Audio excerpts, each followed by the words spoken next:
Hola, ciao, what's good? Kelly Paratelli here, and as promised, I am here to discuss my wonderful trip to Machu Picchu in August 2022. It was truly beautiful. It was truly a life-changing experience to go to Peru, South America, and to see one of the 7 wonders of the world for myself. I made it to Machu Picchu, and it is truly amazing.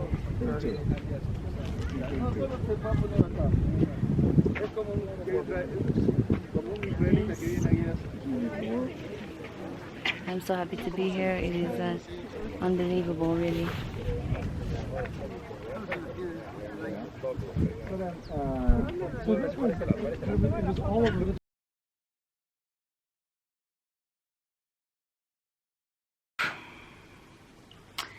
Today's a beautiful day. Thank you all for joining. This travel vlog is going to talk about my trip to one of the 7 wonders of the world south of the equator.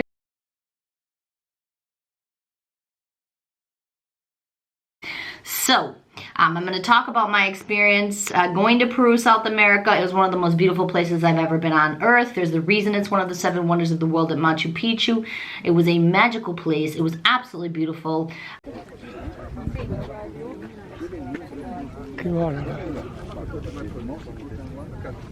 I'm just picturing it in my mind and the things that happened while I was there. It was just a truly magical, beautiful experience.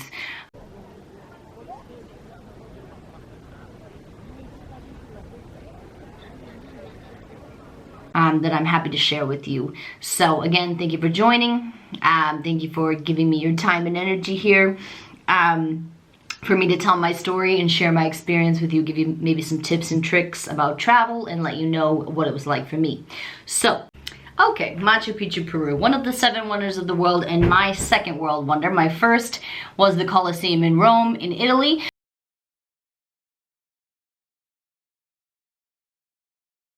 When I went in 2018, and if you know who you are and you're real when you were on that vacation, you know what's up. My Italian cousins were there as well. Ciao, love you. Anyways, second wonder of the world for me, Machu Picchu, Peru.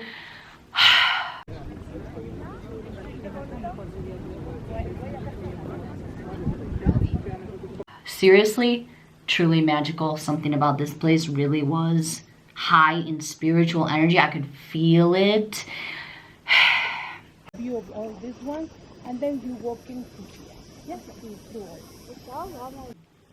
Machu Picchu, Peru was one of the most beautiful and spectacular things I've ever seen on earth, okay?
For me, I kind of took the easier route in a way, although I kind of think it's insane when people take the Inca Trail, but God bless you if you're doing that, and I truly hope, like, you succeed, and if you have done it already successfully, you're amazing, and you should give yourself props for that, because it's miles long in the middle of nowhere. There's no cell phone coverage. It is the rainforest in terms of tropical natural terrain. The geography is crazy. It's at 4,000 feet altitude, one of the highest altitudes on Earth in the Andes mountain region.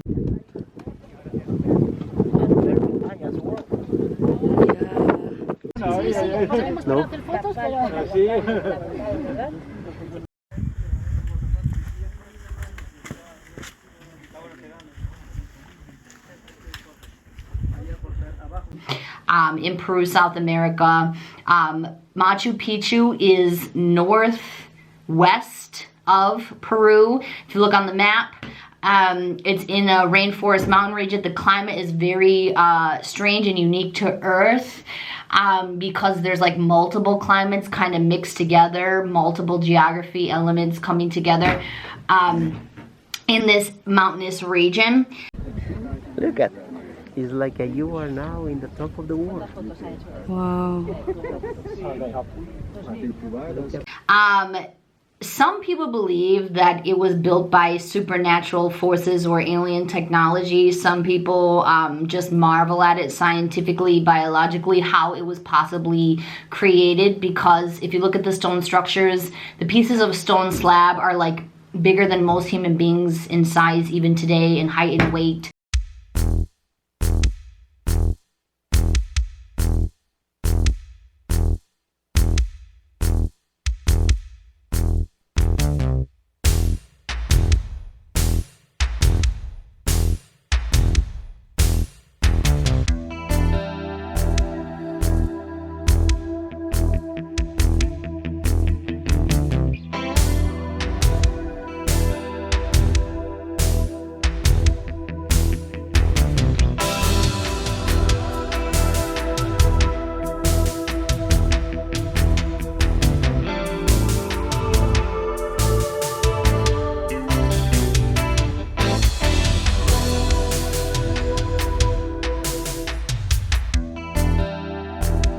And back then they didn't have technology, they didn't have machinery, they didn't have anything to pull those things except real manpower and whatever other forces of nature took part in that.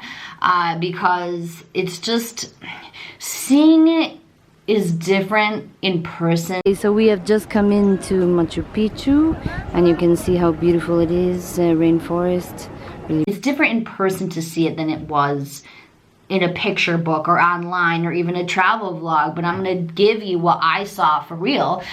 I took the easy route, so to speak, in the sense that you can take a trail and hike your way and climb your way all the way up to the top of 4,000 and something odd meters high altitudes. It's an insane hike and climb. It's natural terrain. It really takes a survival of the fittest type of person with mastery of discipline of mind and body to be in shape physically, to be in shape mentally, to do this. And even spiritually, a lot of people believe that there's spiritual energy and elements up in those mountains. Okay, at Machu Picchu, you see the tree behind me, and the condor is carved into the rocks over there. We saw it a minute ago.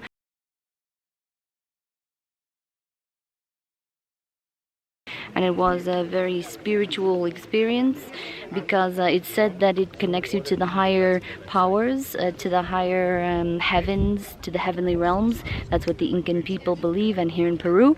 And if you have someone that you love who have passed away, you may be able to speak with them or be more in touch with them. And so it was a very special time for me personally.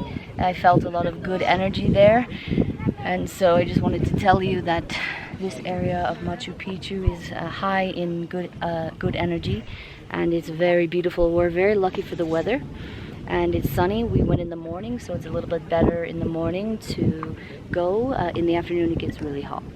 A lot of people go there to find themselves. That's what they told me there. That's what the local people told me. So apparently there's indigenous peoples that live in these mountains in the Andes mountain region and have for many years. Machu Picchu is supposedly newer in history. They made these new wonders of the world in the early 2000s, by the way. There used to be a different set of 7 wonders of the world. But anyway, Machu Picchu is set up on top of this rainforest mountain in the Andes mountain region, which indigenous peoples have lived behind and still do, way now behind where the tourist people come in, so they don't really have interaction with the tourist people. But anyway, the tourist guide was telling me that these people have lived there for thousands of years, and a white man settler from Europe came and did what they do. You want to call it gentrifying, assimilating, taking over, making the land their own, kind of taking over their religion, taking over their culture, kind of forcing certain other religions and parts of culture on them. But yet the people who live there told me that they actually find this beautiful in a way, because even though there was darker parts of history that went on, there was like people coming in and conquering and kind of taking it for themselves and making it what they wanted back then. Now it's become sort of a beautiful melting pot, almost like America in a way, where these two cultures have beautifully blended together, and has probably happened many times on earth. So the people there actually said that they consider themselves Catholic, that they consider themselves Christian, that they go with the Spanish beliefs of the European people that came there and conquered and kind of took over Machu Picchu, of the man who walked up to the top of the mountain and said, oh, people actually live up here, away from society, away from technology, away from the average, you know, Joe Schmo's status quo work of things. And people are actually freely living on their own land and taking care of this mountain and preserving this land and raising their families up here in the middle of nowhere. I didn't even see roads. Like some people, like they have to climb to get up there. Beautiful. The walls start to go in a kind of concave and no conic shapes. No, start to. We asked for some help from UK. It wasn't something that we. Yeah. Yeah. Ciao, Christopher. Okay.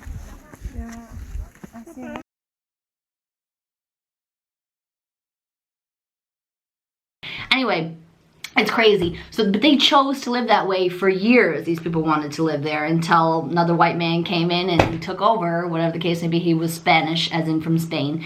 So anyways, that's what they told me, and they said they still consider themselves part of the old Andean Incan religions. This is the Incan cross that I got when I was in Cusco, Peru. They believe that this Incan cross is part of their religion, as well as the New Age Christian Catholic religions that they said they also identify with. Multiple people told me this. The tour guide, 2 tour guides that I had were local and actually reported similar things to me.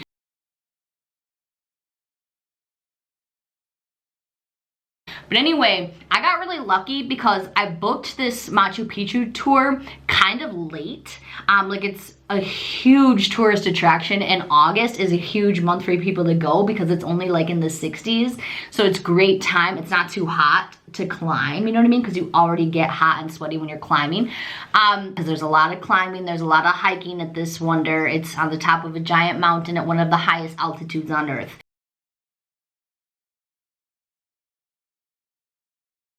So it's like a really good time, especially since people in Europe, they have their holiday in August. So almost everybody in Europe takes their 2-week vacation in August. So a lot of people come from Europe during that time. That's why it's a huge tourist season. And then the people in the Northern Hemisphere, where we live, it's our summer. So it's like, it's less hot there. It's just a good time to go. So anyways, a lot of people come there during this time. So I got lucky because I booked it only like 3 or 4 weeks before I was supposed to go through a local tour guide company. They contacted me on WhatsApp.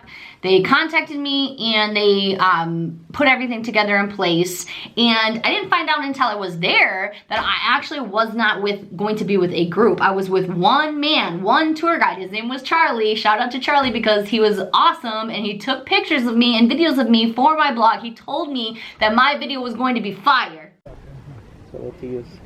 Okay, we have climbed to the top of Machu Picchu. I have a private tour guide, just me and him. I got very lucky through the tour company Machu Picchu. And you can see the beautiful ruin in the Andes Mountains in the background. It's really remarkable, beautiful.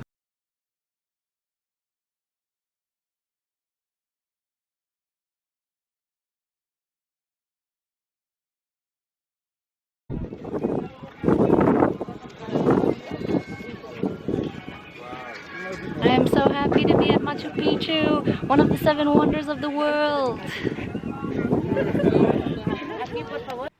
He he told me that my blog, this was gonna make for a great YouTube vlog. So thank you, Charlie. Thank you for videoing me. Thank you for telling me about your local people and their true cultures and traditions. Thank you for telling me your side of the story from somebody who lives there and knows it for themselves. Peace, love, and respect to you. I hope you find this video someday.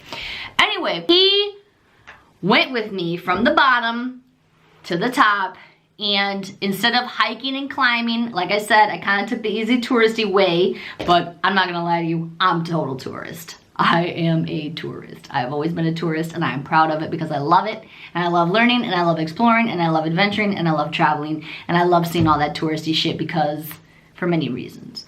But anyway, he took me in a bus all the way up these winding roads up to Machu Picchu to the top of the mountain. Some people were literally climbing ropes and hiking up these hills to get to the top.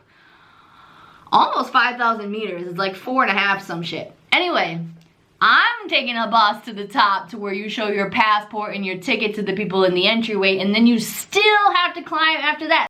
Okay, so I have made it to Machu Picchu, and we took a bus about 2 hours from Cusco, from the hotel. They picked me up at the hotel, which was very nice. And then we take a train into Aguas Calientes, which is the city right outside Machu Picchu. And now we wait in line for Machu Picchu to show the ticket and the passport. So it's a beautiful day, and stay tuned. So these people who were climbing from the Incan trail miles away, slowly climbing up, and then climbing to the top of this mountain, I skipped all of that and took a bus. The bus ride was crazy because there's this narrow little road that goes up, winding, riding. You're almost feeling like you're falling off the edge. It's right on the edge of the cliff. You're like, holy shit, you're looking out over tropical rainforest, mountains higher than I've ever been in. Absolutely beautiful, breathtaking views.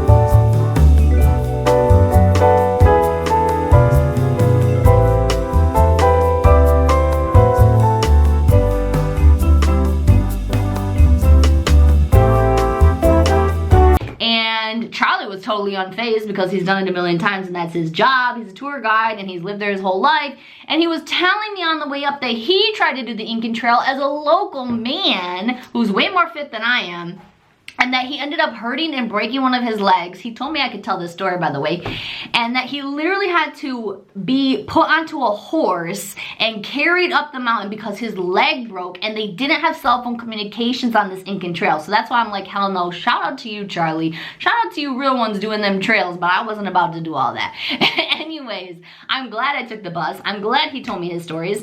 Anyways, it was just literally he and I the entire day. Like, I literally had my own personal tour guide at Machu Picchu. I literally had one person. I was not with a group. My cousins were there the same day from Italy, but they booked through an Italian booking company. So they were in their own group, and I actually was ahead of them because I went in the morning when it was cooler. I got lucky. They went by themselves later in the afternoon with a group, but we were there in the same city, Aguas Calientes, which means hot waters in English, which is the name of the city that is now a tourist blow-up location. Okay, so this is Aguas Calientes, which is the town right outside of Machu Picchu where the train comes to pick you up. It's really beautiful. There's a lot of shopping, very modern, lots of things to do.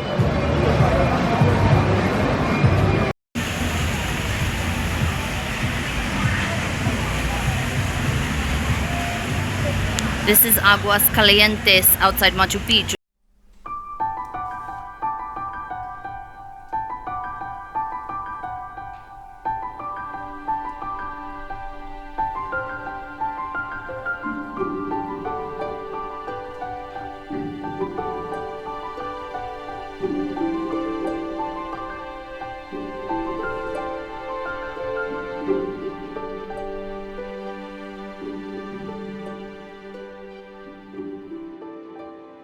right outside this seven wonder of the world, Machu Picchu. So that's where everybody stays in the hotels and takes the train to come into the city. It's called Aguas Calientes. That's the city outside Machu Picchu. But Machu Picchu itself, you have to take a train to get to the city, and then you have to take buses to get to the top, or you're climbing, and then once you get to the top, you still climb a little bit. So you have to be in shape, you have to wear good shoes, you have to have good comfortable boots or tennis shoes, you have to wear the right gear. The sun shines very brightly and very directly, even in their winter time, even when it's colder, because you're at higher altitude, so you're closer to the sun, so you have to wear sunscreen. I'm very fair skinned, I have Irish skin, my mother was Irish, so I always wear sunscreen. She always told me to wear sunscreen, and in that case, if you don't wear it at that high altitude, you're going to get burned. So you need to wear sunscreen or some kind of moisturizer. I would recommend bug spray because it's a rainforest. I got a couple mosquito bites when I was there, but I did have like long sleeves. You'll see in the videos. As you see in the video, I had long sleeves, hoodie, leggings, all that, but I had comfortable tennis shoes because you still will climb, even if you take the easy touristy route of taking buses, train and buses up to get there. But it is about 2.5 hours from the city of Cusco. So basically you're taking a bus ride early in the morning. If you're doing a day trip and you're not staying the night in Aguas Calientes, if you're coming from Cusco for a day trip, it is a 2.5 to 3 hour ride transportation to get there. You take a bus to get to the train station, then you take a train to get to Aguas Calientes, then from Aguas Calientes, you take another bus up to the mountain.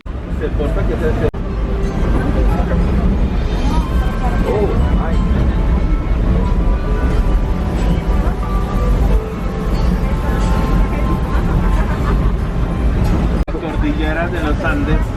La cordillera de los Andes. Moi, ça se rapproche pas parce que c'est tout en haut. Non, mais on va pas en haut. Machu Picchu, c'est pas en haut. Machu Picchu, c'est en bas. Regarde, ouais. C'est dans un trou.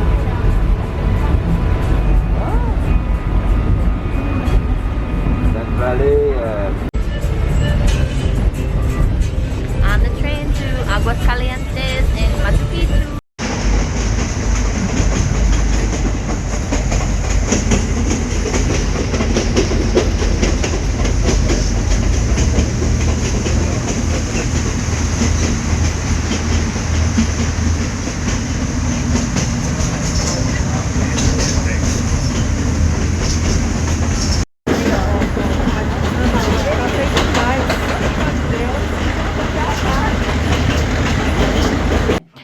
Once you get to the top, you are limited on time, and this is one of the things that if I ever go back, which I believe I will because I want to go back, I know I'll be back to Peru for sure, but if I ever go back to Machu Picchu, which I believe I will do it by myself without any type of tour guide or company or anything, because now I've seen it. And it only takes me once to see something. I have a great sense of direction, and I'll always remember how to get there. I'll always remember the process now, and I documented it. So I know what I'm doing. It's not my first rodeo traveling. So if I ever go back, I'm gonna go by myself. I'm gonna do more vlogging, and I'm really gonna sit and meditate and take in the energy, because the only downside, one of the only downsides to having a tour guide is that they're time limited. So they only have 2 or 3 hours to get you through the whole thing and show you. They don't want you sitting around. They don't want you sniffing around, climbing over the ropes that they have blocked off so that you can't get into certain areas. They don't want you doing that stuff. So I just wanted to sit there and relax in peace and kind of meditate and take in the energy. Like, that's what I really wanted to do. So if I ever go back, that's what I'm gonna do. I'm really gonna just take it all in. It was great because I learned a lot from Charlie. He helped me. He took a lot of beautiful pictures of me. I'm very thankful for that. He took video of me.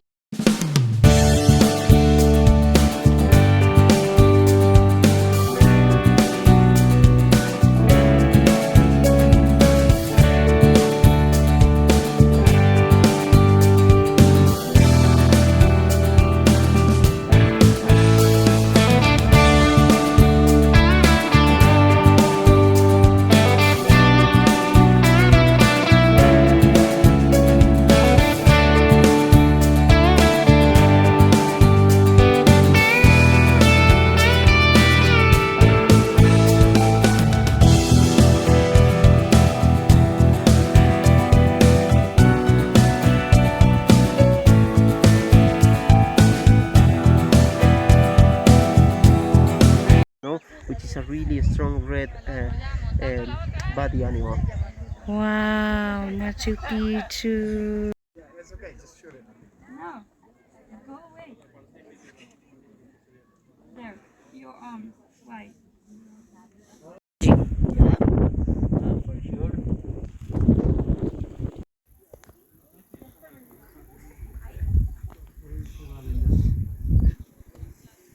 He was patient with me. He told me a lot of good information about, you know, what it's like to live there. And I honestly believe I had a very spiritual experience while I was there, even when he was talking to me. They say that the condor, which is a bird, which is one of the sacred symbols in Incan culture, represents a bird that translates and carries messages to your ancestors who have already passed away. That's what they believe in Incan culture. They believe that this bird is a symbol of the higher heavenly planes, and that this bird transfers messages to the spiritual realms. And your ancestors and people who have passed away that you love and hold dear are still with you in a way, and that they can communicate with you underneath the condor. Well, I got earrings that have the condor on them. This is the bird. It almost looks like an angel. Some believe that they are angels. And so, anyways, at Machu Picchu, there's this beautiful tree, right? And it looks like it's like out of place. Like it looks like this tree doesn't belong there. It looks like someone magically grew it up from the other side of the world and it just came out of the ground from the northern hemisphere or something. Like it just doesn't fit there when you look at it. There's just something about it. And I said that to him, and Charlie said, "It's funny you say that, Kelly. You have great instincts." Because a lot of people feel that way. And people believe here in Incan Andean culture in Peru, Peruvian people believe that it is connecting you to higher planes. And that's why this rock that sits underneath this tree is shaped like a condor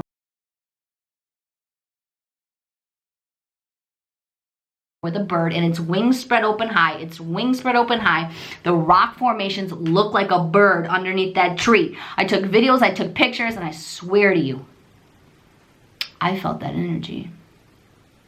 Anyway, that was just while he was there with me. What would have happened if I had been there alone? I've lost a lot of people in my life, and if you know, you know, and who were loved, you know, who were dear to me, who I loved and still love today. And I believe that they were with me on that trip, and I believe that they spoke to me on that trip. Anyway, it was a beautiful day. And I'm very thankful for the opportunity to go there and see it for myself. 5 more world wonders to go. Ciao. And on my lovely World National Geographic travel map, I got to put new pinpoints for Lima, Peru, Cusco, Machu Picchu. Yes. I love being able to do that.